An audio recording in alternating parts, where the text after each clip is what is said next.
Hello दोस्तों, आप सभी को नमस्ते। मैं शिव शक्ति कुमार और हमारे यूट्यूब चैनल यात्रा आईएएस पर आप सभी का स्वागत है। ये हमारा कोचिंग है, यात्रा आईएएस के नाम से संचालित है। अभी ये यूट्यूब चैनल है और इसी पे मैं जो भी हमारे पास उपलब्ध ज्ञान है या फिर अनुभव है यूपीएससी की परीक्षा से जुड़ा हुआ, हम उसको शेयर करते हैं। मैं लगातार जो है 7 अटेम्प्ट यूपीएससी का दे चुका हूँ और बीपीएससी भी मैं परीक्षा दिया हूँ और उसको पास भी किए हैं। तो मैं सिर्फ अपना अनुभव और जो मैं सिलेबस और जो मैं स्रोत पढ़ा हूँ, सोर्स इस्तेमाल किया, मैं उस पर ही चर्चा करूँगा। तो इस जो हमारा वीडियो है इसमें हम क्या करेंगे कि इकोलॉजी इन्वायरमेंट से जुड़ा हुआ जो भी सवाल आता है यूपीएससी में, मैं उसके सिलेबस पर चर्चा करूँगा। साथ में हम स्रोत पर चर्चा करेंगे कि कहाँ से उसको पूरा करें, किस तरीक़ा से उसका अध्ययन किया जाए। तो आप देखेंगे कि यूपीएससी में जनरली जो मेजर क्वेश्चन आता है, आप देखेंगे कि 20 से 25 क्वेश्चन जो है यूपीएससी में हर साल इकोलॉजी इन्वायरमेंट से आता है। और ये जब 100 में 20 क्वेश्चन या फिर 25 क्वेश्चन आता है तो लगभग 20 से 25% जो है सिलेबस के भाग को सिर्फ इकोलॉजी इन्वायरमेंट जो है कवर कर लेता है। तो अगर आपको यूपीएससी में रिजल्ट आए तो निश्चित तौर पर इकोलॉजी इन्वायरमेंट का बेहतर तैयारी होना चाहिए। आपको एक एक शब्द, इसका एक एक कन्वेंशन याद होना चाहिए और साथ में ऑपरेशनल नॉलेज याद होना चाहिए। हमेशा ये चीज़ याद रखेंगे, यूपीएससी हमेशा ऑपरेशनल नॉलेज पूछता है और इसका मतलब हम आगे की वीडियो में बताएंगे कि ऑपरेशनल नॉलेज का मतलब क्या होता है। साथ में इस वीडियो में यह चर्चा करेंगे कि इसका सिलेबस क्या है। सबसे पहले तो जानना है कि सिलेबस क्या है, साथ में ये जानना है कि सोर्स क्या है, हम उस किस रूप में इस्तेमाल करते हैं, कौन कौन सा सोर्स पढ़ते हैं।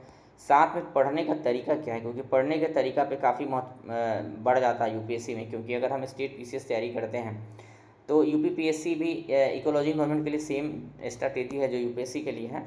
तो अगर हम किसी स्टेट पीसीएस का तैयारी करते हैं तो फैक्चुअल चीज़ों पर ज़्यादा बल देते हैं, लेकिन हम यूपीएससी का जब तैयारी करते हैं तो हमें कॉन्सेप्ट भी पढ़ना होता है, कॉन्सेप्ट और ऑपरेशनल नॉलेज।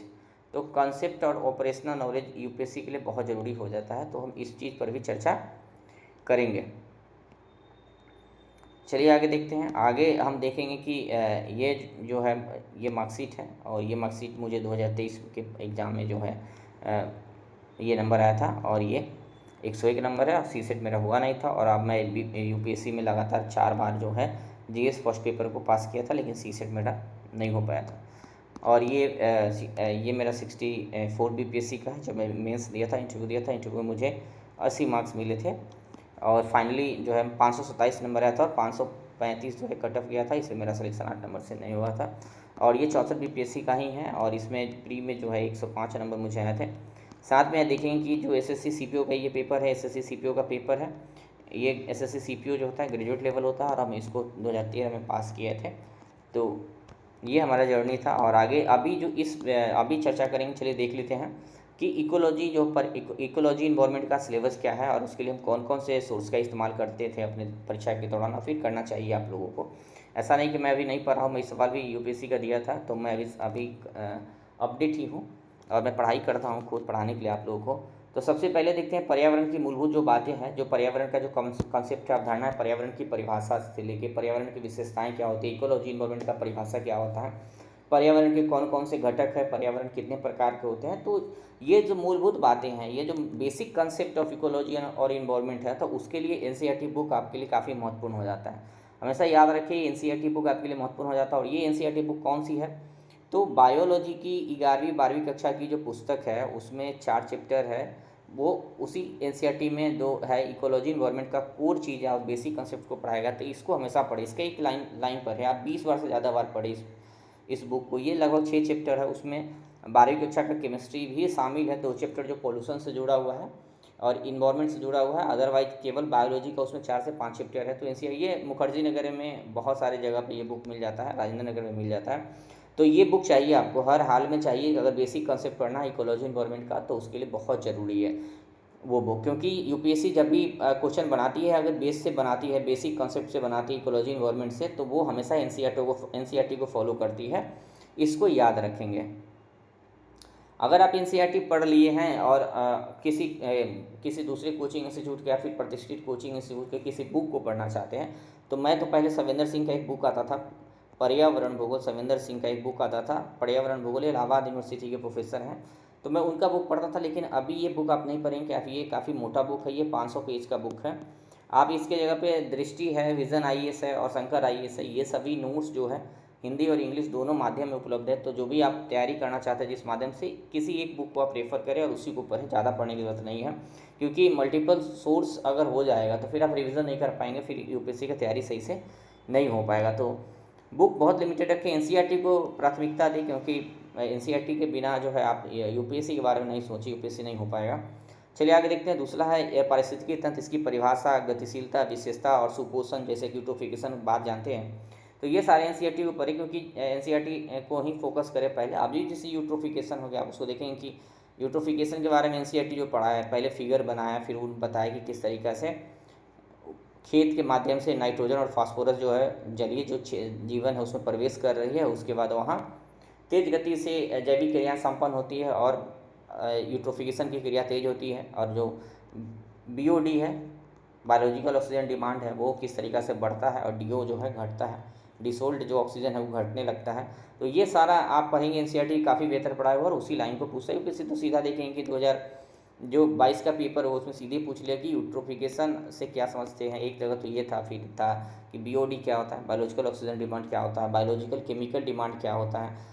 तो इस तरीके के सवाल, बायोमैग्नीफिकेशन से सवाल आता है। तो ये सारे चीज़ जो है एनसीईआरटी में पढ़ाया गया ठीक ठाक से, आप उसको पढ़ेंगे। फिर आगे देखते हैं, एक है जैव भू रासायनिक चक्र, आप इसको देखेंगे कि कार्बन चक्र, नाइट्रोजन चक्र, ऑक्सीजन चक्र है, इसमें गैसीय और अपसादी जो प्रकार के हैं, इसके लिए भी एनसीईआरटी बुक पढ़ेंगे। बाद बाकी ये तीनों बुक है, विजन आईएएस, शंकर आईएएस और दृष्टि आईएएस का, उसको पढ़ेंगे। लेकिन एनसीईआरटी बुक को आप 10 बार जरूर पढ़ेंगे, एनसीईआरटी बुक से नोट्स भी बनाए, काफ़ी ज़रूरी है। चलिए आगे देखते हैं। आगे देखते हैं कि प्रदूषण के बारे में जब पढ़ते हैं, आगे जो हम देखेंगे तो उसमें एक पॉल्यूशन के बारे में पढ़ना चैप्टर जो है, तो ये पढ़ना जो है प्रदूषण के बारे में सवाल आता है। आप देखेंगे कि वायु प्रदूषण है, जल प्रदूषण है, मृदा प्रदूषण है, ध्वनि प्रदूषण है। तो जब भी इसको पढ़े तो एनसीईआरटी बुक पढ़े, साथ में यहाँ से जो है ना थोड़ा बाहर की बुकों की ज़रूरत हो जाती है, किसी कोचिंग की मटेरियल की, क्योंकि एनसीईआरटी बुक ज़्यादा रेगुलेटरी फ्रेमवर्क पर कम लिखा है।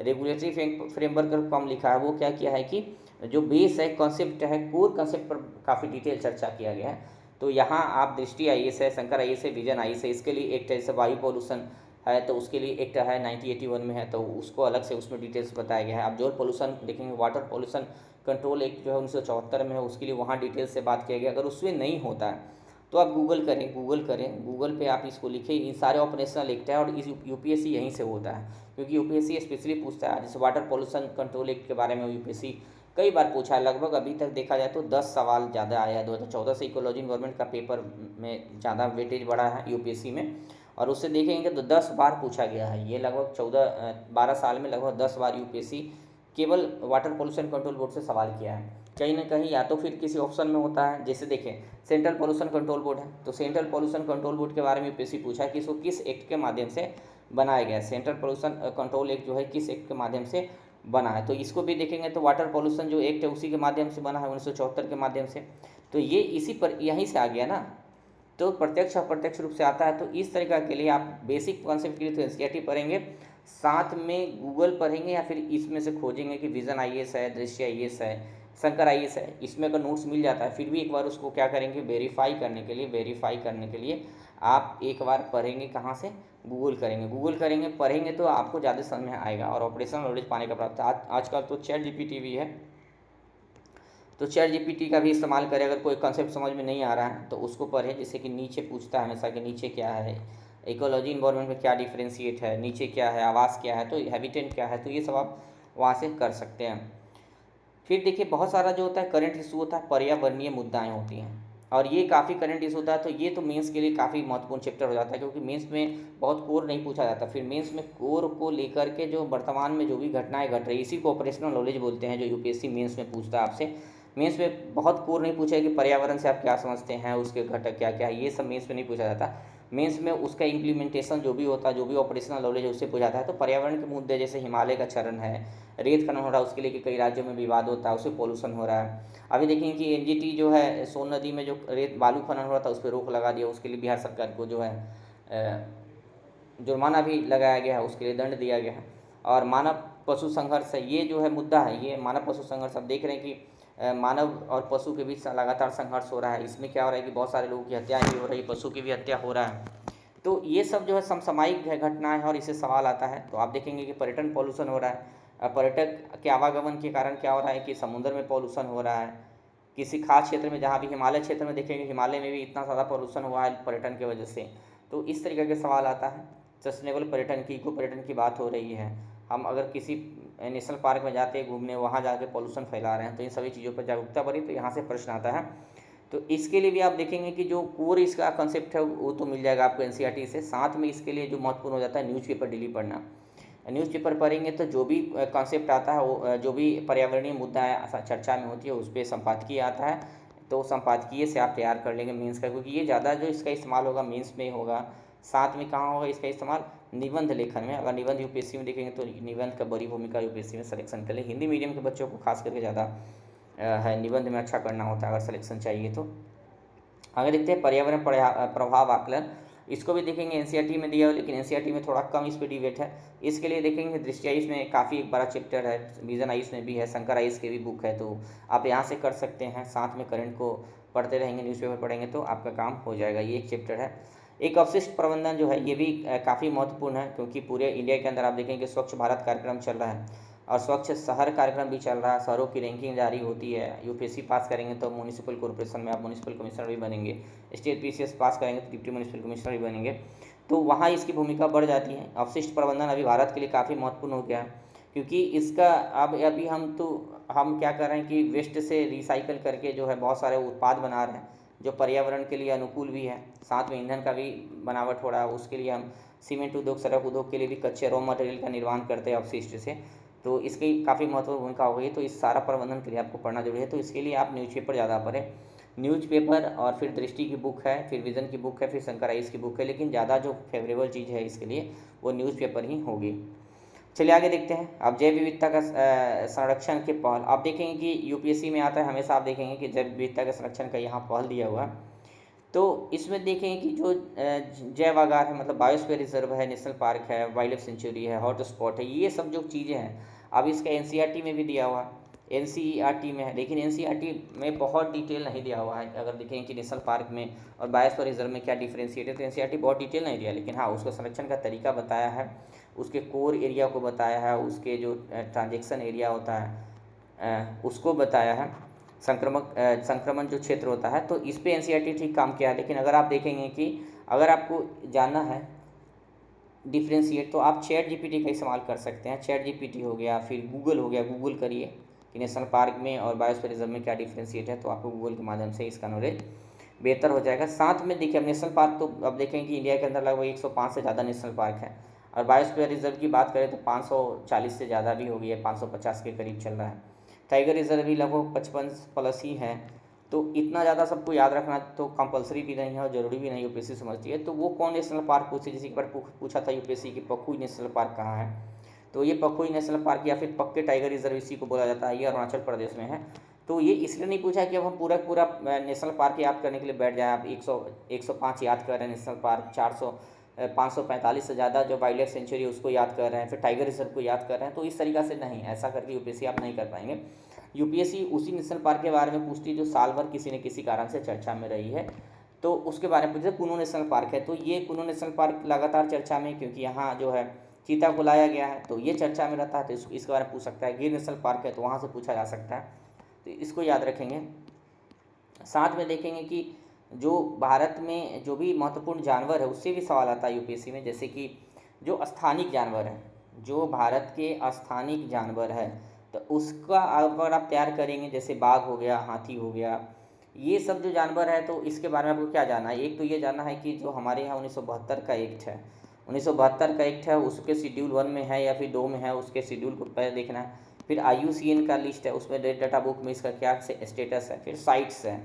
तो ज़्यादा जो है IUCN 1972 के एक्ट से पूछा जाता है। और भारत में जो भी जानवर, जैसे हाथी हो गया, बाघ हो गया, जो एक सिंग का गेंडा है वो भी है इसमें शामिल है। फिर वाइसन जानवर है, वाइसन है। फिर ग्रेट इंडियन बस्टर्ड है जो राजस्थान में पाया जाता है। तो वैसे ही ये सब स्थानीय जानवर है और भारत के कुछ अजूबा जानवर है, तो इससे सवाल आता है। तो इसके बारे में अब निरंतर जब भी न्यूज में है तो उसको गौर से देखना है, बस यही करना है। दूसरा देखेंगे कि पर्यावरणीय संगठन और सम्मेलन। तो पर्यावरणीय संगठन में आप देखेंगे, सम्मेलन देखेंगे तो UNCC का है, UNEP है, IUCN है, रामसर संधि है, साइट्स है, बहुत सारे हैं, क्योटो प्रोटोकॉल है, निकोया प्रोटोकॉल है, तो इस तरीके के प्रोटोकॉल है, कन्वेंशन भी है। तो इस वेसल कन्वेंशन है, इस तरीके के बहुत सारे कन्वेंशन है। तो इस तरीके के कन्वेंशन को याद करने के लिए सबसे पहले आपको न्यूज़पेपर पढ़ना है, क्योंकि यूपीएससी कन्वेंशन खोज के नहीं निकालते। ऐसा नहीं कि पूरा का पूरा किताब खोलती है फिर कन्वेंशन पढ़ती है फिर क्वेश्चन बनाती, नहीं। जो कन्वेंशन चर्चा में होता है पूरे साल उस पर सवाल आता है। तो आप पहले यही करेंगे कि न्यूज़पेपर जब भी पढ़ेंगे, कोई भी इकोलॉजी इन्वायरमेंट से जुड़ा हुआ कन्वेंशन चर्चा में है तो उसको गूगल करेंगे, उसके बारे में डिटेल जानने का प्रयास करेंगे, बस यहाँ से आपका हो जाएगा। फिर विजन है, दृष्टि आईएएस है और शंकर आईएएस है, इस बुक में भी कन्वेंशन को दिया गया है सही तरीक़ा से। तो आप यहाँ से पहले एक बार बेसिक देख लेंगे, फिर न्यूज़ में ऑपरेशनल नॉलेज उसका देखेंगे। तो आप ज़्यादातर जो है कन्वेंशन के बारे में, संगठन के बारे में आप न्यूज़ का ही अध्ययन करेंगे। चलिए आगे देखते हैं। अब कुछ जो महत्वपूर्ण चीज़ है वो यह है कि भारत में आप यूपीएससी में देखेंगे कि हमेशा 5 से 10 एक्ट के बारे में हमेशा सवाल था। 10 क्वेश्चन तो सीधे सीधे एक्ट से ही होता है। तो ऐसा नहीं कि भारत में इतना सारा एक्ट है तो सबसे पूछता है। आप मुश्किल से देखेंगे इकोलॉजी इन्वायरमेंट में तो 12 से 14 एक्ट है, और सीधे 14 एक्ट के बारे में आपको याद होना चाहिए। जैसे वाइल्ड लाइफ प्रोटेक्शन एक्ट 1972 है, उसके बारे में आपको पता होना चाहिए कि उसमें क्या क्या एक बेसिक आइडिया होना चाहिए। अगर आपको बोला जाए तो 100 शब्द में आप लिख दें। फिर फॉरेस्ट प्रोटेक्शन एक्ट है 1980 का, उसके बारे में। वाटर पोल्यूशन कंजर्वेशन एक्ट है 1974 का, उसके बारे में। पर्यावरण संरक्षण अधिनियम 1986 है।